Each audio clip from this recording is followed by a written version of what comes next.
오늘은 계시록 변론 증거 36번째 시간입니다. 계시록 12장은 택민보호를 말씀했는데요. 큰 이적과 철장 권세받은 종이 나타나고 예비처가 어떻게 보호받는 역사를 말씀한 겁니다.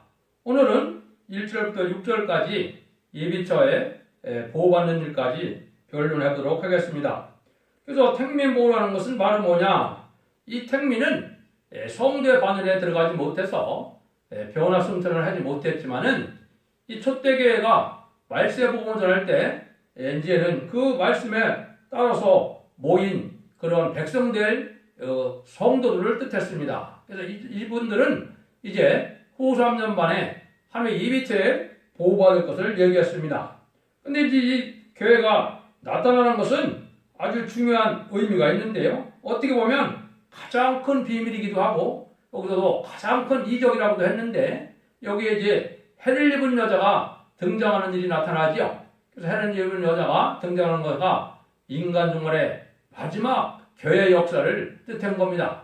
근데 그걸 큰 이적이라고 그랬죠. 12장 1절을 봉독해 올립니다. 하늘에 큰 이적이 보이니 해를 입은 여자가 있는데 그 발 아래는 달이 있고 그 머리에는 12벌의 면령을 썼더라. 하늘에 큰 이적이라고 그랬죠. 하느님께서 이 땅에 큰 이적을 할 만한 것이 뭐가 있나요? 여러분들 작년 9월 달에 많은 사람들이 그 천체 현상을 가지고 이걸 해석하려고 들었죠. 그걸 얘기했으면 말이 되겠습니까? 말이 되질 않지요. 여기서 말하는 큰 이적은 바로 뭐냐? 지금까지 주님이 오셔서 이제는 그리스도를 구세를 영접하여서 이제는 자기가 영원 구원받는 역사가 2000년 동안 진행되어 온 겁니다. 그럼 여기서부터 큰 이적은 바로 뭐냐? 앞으로 될 일은 인간의 상상력으로 알 수 없는 참으로 놀라운 일만 남았습니다. 그게 바로 뭐냐? 영육 간의 구원을 받게 되고 가족적인 구원을 받게 되고 변화성도의 14만 4천 명 무리가 나오고 또 능히 쓸 수 없는 백성된 무리가 나와서 단체적인 구원의 역사가 이루어지는 것이 이게 큰 이적입니다. 이건 인간적으로 누가 상상할 수 없는 내용이거든요. 근데 하느님은 그 일을 하는데 그 일을 하는 사람이 바로 누구냐? 해를 입은 여자가 얘기를 했습니다. 계시록에는 여자가 2명이 등장합니다. 여기 해를 입은 여자가 있고 계시록 17장에 음녀의 여자가 있습니다. 계시록 17장의 음녀 여자는 음녀 정권과 교권을 뜻했습니다. 우리나라가 지금 어떤 일들이 벌어지고 있습니까? 음녀 정권과 교권의 일들을 지저분하게 또 공산당을 좋아하는 일들로 나타나고 있거든요. 그럼 여기서 해를 입은 여자는 바로 뭐냐? 해를 입었다는 것은 이거는 하나님의 말씀이 다 햇빛같이 밝아져서 하나님의 구원의 섭리를 사랑의 뜻을 다 알 수 있는 교회가 나온다는 뜻입니다. 그래서 이것은 2500년 내지 2700년 제수인 이사야부터 말라기 17권의 선지서와 계시록 전체를 모두 하나님의 뜻대로 완전히 깨달은 종이 나오는 교회가 해를 입은 여자입니다. 여자의 사명은 뭡니까? 여자의 사명은 해산의 수고로 해서 종족을 번성시키는 게 여자의 사명이거든요. 그래서 여기서도 이 교회를 통하여 이제 놀라운 역사가 벌어지는 데는 사명자를 낳는 역사가 진행될 것을 이제 5절에 이야기를 한 겁니다. 차차 말씀을 드려보도록 하겠습니다. 그 발에는 달이 있다 그랬죠. 이제 이 달이 중요한 뜻을 가지고 있죠. 발 아래 달이 있다. 달은 햇빛을 받아서 밤에 이제 빛을 발하는 것이죠. 이건 성도를 뜻했죠. 그래서 성도는 하나님의 말씀을 받아서 그 말씀의 빛대로 살아가므로 많은 사람들이 그 사람들을 통하여 천국의 백성이 되고 구원받는 일을 하는 것이 성도의 사명이거든요.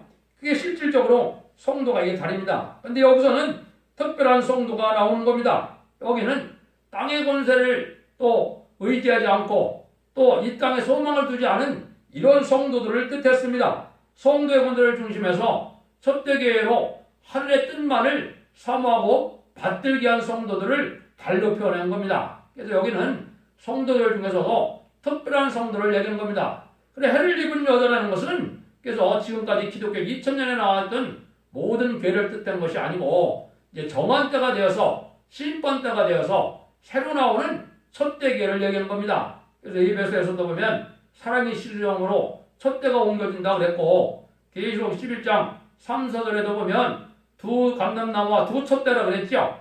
이런 해를 입은 여자가 나오는 때를 얘기한 거죠. 이거는 제레미주가 오실 때 임박해서 일어난 일들을 얘기한 겁니다. 그래서 거기에 있는 성도들은 또 어떻게 하냐? 세상의 복락을 누리기 위하여 성도의 생활을 하는 사람들이 아니라는 겁니다. 이거는 하늘의 소망을 두고 또 그리스도의 권세를 중심하고 그런 식으로 해서 하나님 앞에 인정받는 성도들이 모여들 것을 얘기한 겁니다. 그래서 세상에 물들지 말고 성별된 생활을 하는 그런 성도들이 뭉쳐진 단체가 나와야만 이게 남국을 돌파할 수 있는 그런 단체를 이루는 것이거든요.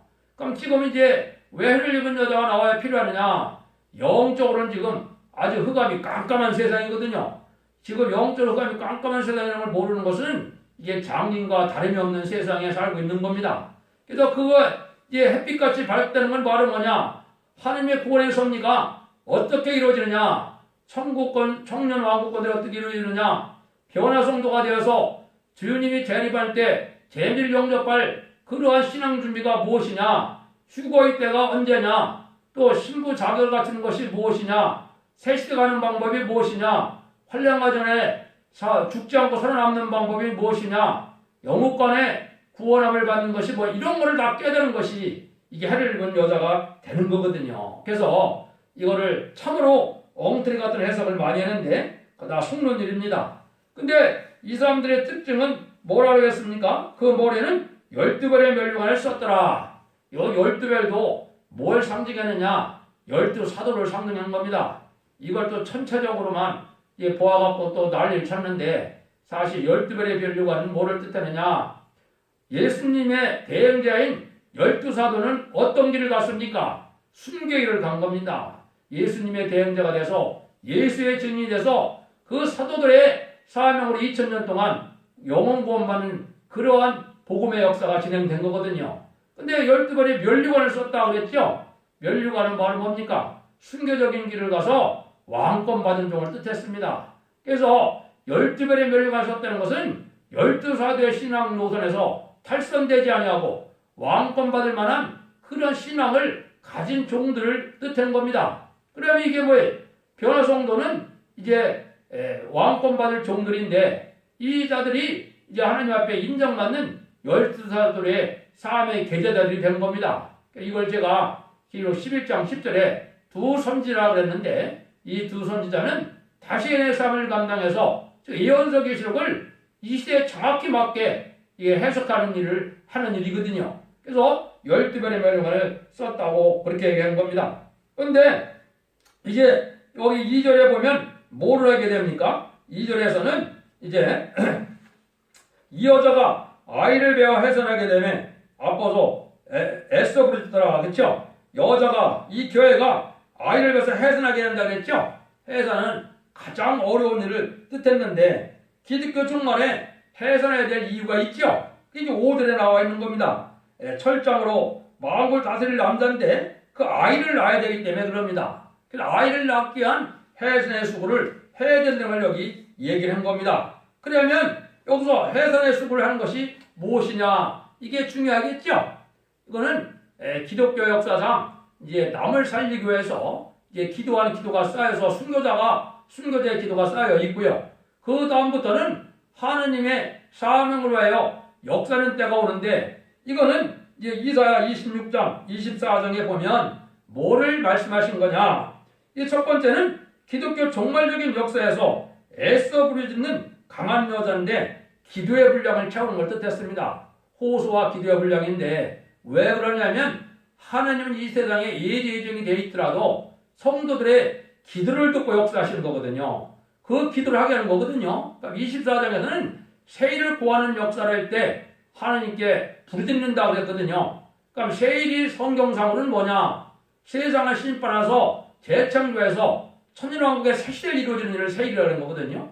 그래서 여호와의 찬송을 세로라 그러는데 하나님의 역사를 부르는 찬송을 아주 열심히 부른다 이 말입니다. 해산의 수고는 있는 힘을 다한다 이 말이죠. 죽을 각오로 하고 부르짖는 역사가 진행될 것을 뜻한 겁니다. 그래서 거기 이사 26장에도 뭐라 했냐? 잉태한 여인이 산기가 임박하여 구라하며 부르짖음같이 이렇게 얘기했거든요.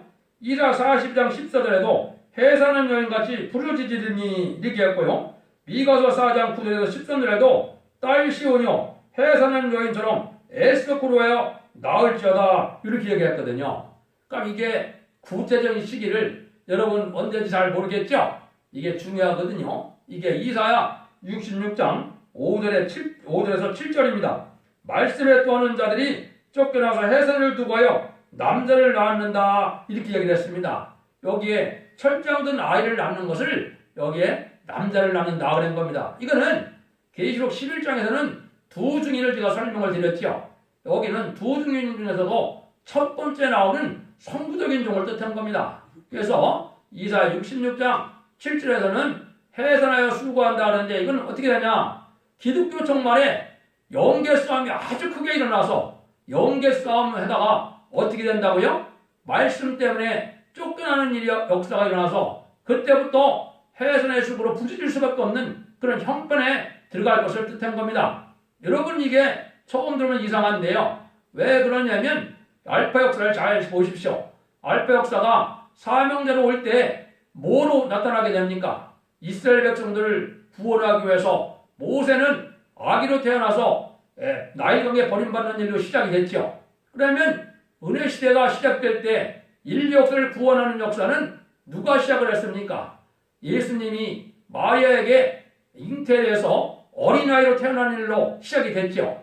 이것도 마찬가지입니다. 인간 종말의 구원의 역사가 놀라운 큰 이적 같은 역사가 일어나는데 이 역사도 한 종이 어린아이로 태어나는 걸로 묘사를 한 겁니다. 실제 어린아이가 아니고 철장든 아이는 장차 마구 다스릴 남자라 그랬죠. 이거는 예수님의 대행자처럼 이제는 예수님은 만왕의 왕이지만 열왕 중의 왕을 삼을 이런 선구적인 종을 뜻한 겁니다. 그래서 계시록 11장에서는 정인 권세를 받은 종이다. 자유로운 권세를 받은 종이다. 이렇게 표현을 했거든요.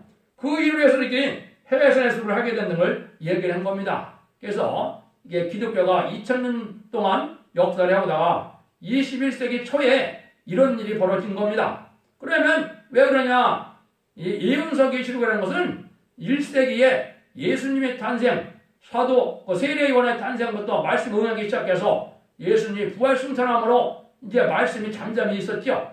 그 예언서 계시록이 이제 인간 종말에 마지막 한 일의 역사를 앞두고 이게 다시 말씀에 응하기 시작하는 겁니다. 이 응하기 시작하는 것이 기독교 종말이고 인간 종말인데 인간 종말은 제가 누누이 말씀드린 것처럼 한국과 이스라엘이 독립한 1948년부터 인간 종말입니다. 그 종말의 역사가 진행되다가 이제 기독교 종말은 2000년인데 21세기 중반부터 하나님의 역사가 진행돼서 21세기가 돼서 새로운 첫대기가 나오는 때가 부르짖는 때입니다. 그걸 정확히 알려주는 것이 아까 얘기했듯이 영계 싸움이 나서 이사 66장 5절 7절처럼 말씀 때문에 쫓겨난 일이 있고 그걸 더 구체적으로 얘기한 게 이사야 8장에 마할살날 하스바스가 어린아이로 태어나면은 통용문자로 온 세상에 노력이 속하다는 걸 전한다고 했죠. 이거는 인간 종말에 마지막으로 예언들을 변론하는 역사를 뜻했습니다. 그래서 사명자가 나타났는데 그 어린애가 2, 3년 동안 이게 평용문자로 세상에 알리는 역사가 진행된다고 했거든요. 이게 지금 진행되고 있는 겁니다. 그래서 이렇게 정한 때에 다 일어날 것을 뜻해서 해산하는 그런 수고로 나타났는데 여기 보니까 해산하게 되면 애써 부르짖었다. 때가 찬 걸 얘기한 거죠. 이거는 하나님이 때가 왔을 때 이런 일이 이루어진다는 걸 뜻한 겁니다. 그래서 하나님의 참된 종의 반열이라면 많은 기도와 호소와 찬송과 이것이 많이 필요한 겁니다. 이게 하나님이 참종반을 통하여 해산하의 수고를 하는 종을 뜻했습니다. 이 종에 대한 것은 너무나 많이 예언이 많이 되어 있기 때문에 한 군데만 말씀드리면 이사야 19장 20절에 한 구원자 보호자를 이 땅에 보내준다고 그랬거든요. 이 구원의 역사는 인간 종말에 이 철장든 아이가 태어나야만 구원의 역사가 진행될 것을 보여준 겁니다. 이 역사가 본격적으로 진행될 때가 돼서 이제 하나님이 이러한 변론을 하게 되고 모든 말씀을 다 깨닫게 하는 역사가 있는 겁니다. 그래서 이 첫대교회가 호소를 해서 그 해야 될 일 중에 세 가지가 있는데요. 첫 번째는 첫 대계는 말씀을 밝히는 일입니다. 그래서 성경에 예언된 말씀이 하나도 석연치 않은 부분이 없이 다 밝힐 수 있는 이런 교회가 되는 과정이고요. 두 번째는 이 성도는 그 첫 대계가 사명을 감당할 수 있도록 그걸 해선의 수고로 또 도와주는 역사가 있는 겁니다. 물질로 또 기도로 호소로 이래서 하나님이 요구하시는 시온의 무리가 된 거거든요. 세 번째는 순교적인 사상을 지켜서 해선의 수고를 다해야 된다. 이거는 목숨을 아끼지 않고 나갈 수 있는 순교자의 사상을 가져야만 이 사명을 감당할 수가 있고 순교 응답을 받아서 세세 왕권의 축복을 받을 수 있는 그런 종의 무리가 된다는 것을 뜻하는 겁니다. 지금까지는 이런 마귀 역사가 이러한 종이 나오지 못하게 여기 이제 큰 일을 한다는 걸 여기 뜻해서 이걸 또 다른 이적이라고 표현을 했거든요. 한번 보시겠습니다. 3절입니다. 하늘에 또 다른 이적이 보이니 보라 한 큰 붉은 용이 있어 머리가 7이요 뿔이 10이라 그 여러 머리에 7면류관이 있는데 여기 보면 큰 붉은 용이 되어서 머리가 7이고 뿔이 10이라고 했습니다. 이걸 여러분들이 잘 또 아셔야 됩니다. 하나님은 역사를 주관하시는 분입니다. 모든 일들은 하나님의 섭리 속의 역사가 진행되는데 이 시온의 딸로 묘사된 하나님의 백성을 아주 못 살게 굴리는 나라가 세상에 온 거거든요. 그 이유는 뭡니까?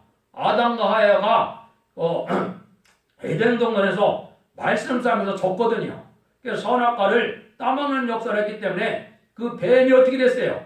인간이 받을 변화승천할 몸이 되어 인간이 변화승천할 몸이 되어야 되는데 뱀이 변화승천해서 뭐가 됐어요? 용이 됐다 이 말입니다. 여기 용이라고 그랬죠? 용인데 그럼 하늘의 영체가 용은 뭘 갖고 세상을 좌지우지하겠습니까? 세상에 악한 정권을 들어서 좌지우지하는 겁니다. 그거를 알려드리면은 그래서 7머리는 뭘 뜻했느냐? 첫 번째는 애국, 아수르, 바벨론, 메데바사, 헬라, 로마, 소련을 뜻했습니다. 그래서 7째 머리가 소련인데 이게 마지막 배전한 정권이고 악의 정권입니다. 그래서 마귀의 도구가 된 나라들은 그 시대에 가장 큰 나라로 역사를 했고 세계도를 부리는 나라가 되었기 때문에 여기 보면 그 머리에 7면류관이 있다고 했죠. 그 시대마다 세상을 좌지우지하는 승리라는 그런 나라였다 이 말이죠. 근데 이제 마지막 나라에는 여기에 보면 10뿔이 있다고 했습니다. 이것도 많은 억측을 가지고 있는데 역사적으로 자세히 살펴보면 이 소련의 나라가 뭘 가지고 있었습니까? 뿔은 권세를 뜻했는데 10나라의 권세거든요. 10나라가 뭘 뜻했나요? 그 10나라는 바로 위성국가 10나라를 뜻했습니다. 다 아시겠지만 한번 말씀드려보면 헝가리, 유고, 불가리아, 폴란드, 루마니아, 체코, 알바니아, 쿠마, 베트남, 동독이거든요. 그러니까 이들이 이제 계시록 17장에 보면 이런 10뿔 달린 그 세력이 다시 나타날 때가 언제냐? 후 3년만 들어갈 때 이런 세력들이 나타날 겁니다. 이거는 그건 소련과 중국의 공산당 우두머리가 그 세상을 대적하고 나올 때 동조하는 나라들이 또 나올 것을 뜻한 겁니다. 그런 이제 앞으로 두고 봐야 될 일이죠. 그러니까 그런 일들이 벌어지는데 그런 기독교를 방해하는 세력은 바로 뭘 했느냐? 여기 12장 4절에 나오거든요. 그 꼬리가 하늘별 3분의 1을 끌어다가 땅에 던지더라.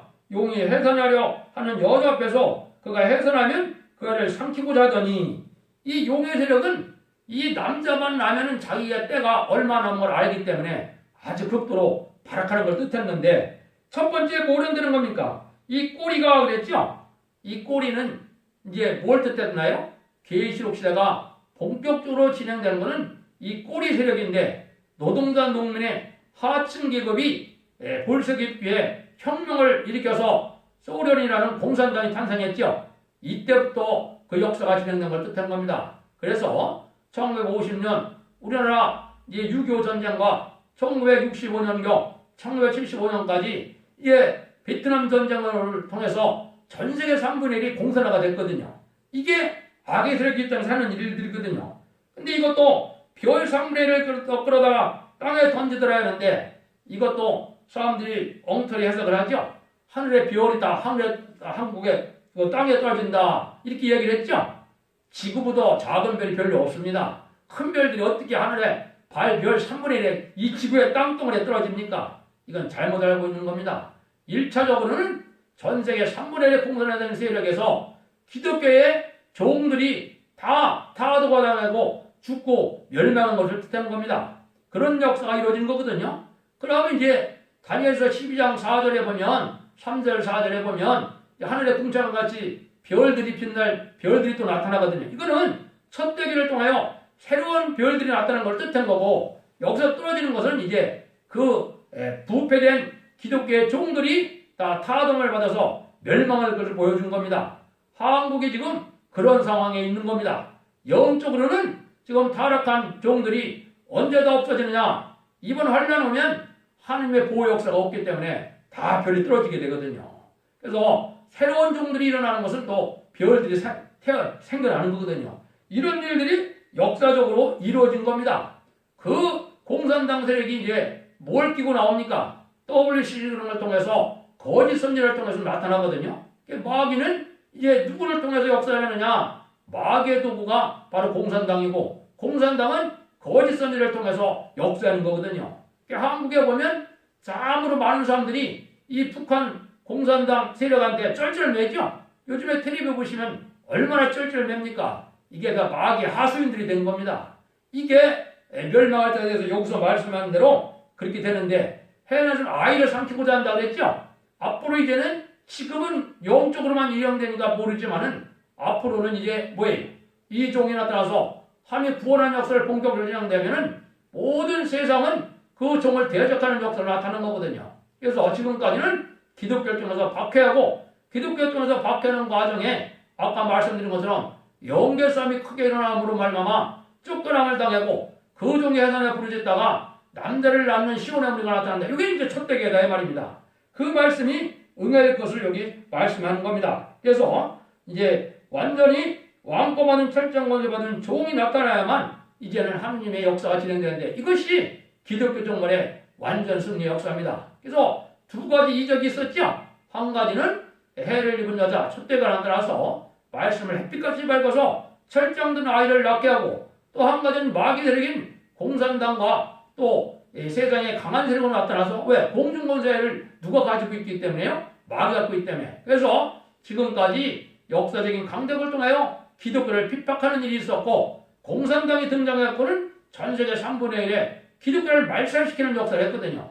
이런 역사가 기독교적으로 이루어진 겁니다. 그럼 이제 5절을 보시죠. 여자가 아들을 낳으니 이런 장차 철장으로 만국을 다스릴 남자라. 그 아이를 하나님 아까 그 보좌 앞으로 올라가더라 그랬죠. 이제 아들을 결국은 낳게 되죠. 요거는 참된 첫대교에서 이제 하나님의 권세 능력을 쓸 종이다 그랬죠. 여기 이제 구체적으로 이 계시록 2장 25절에서 28절까지 보시면 철장 권세를 예수님이 준다 그랬거든요. 자기가 하나님을 받은 철장 권세를 받았는데 그 철장 권세를 자기가 사랑하는 종에게 준다 이렇게 얘기했거든요. 이 종이 나타난 걸 뜻했는데, 이거는 14만 4천 명의 성부적인 종이 나타난 걸 뜻했습니다. 이런 일들이 이루어져서 이제 철장 권세 받은 종이 나올 거라고 얘기했죠. 근데 이 종이 어디로 갑니까? 하나님과 그 보호자 앞으로 간다 그랬죠. 요거가 휴거되는 걸 뜻하는 겁니다. 계시록 12장에서 두 증인은 14만 4천 명을 대표한 종이라고 그랬죠. 그 두 증인 중에 대표적인 사람은 또 여기에 철장든 아이로 나타나는 종입니다. 이게 성부적인 종이거든요.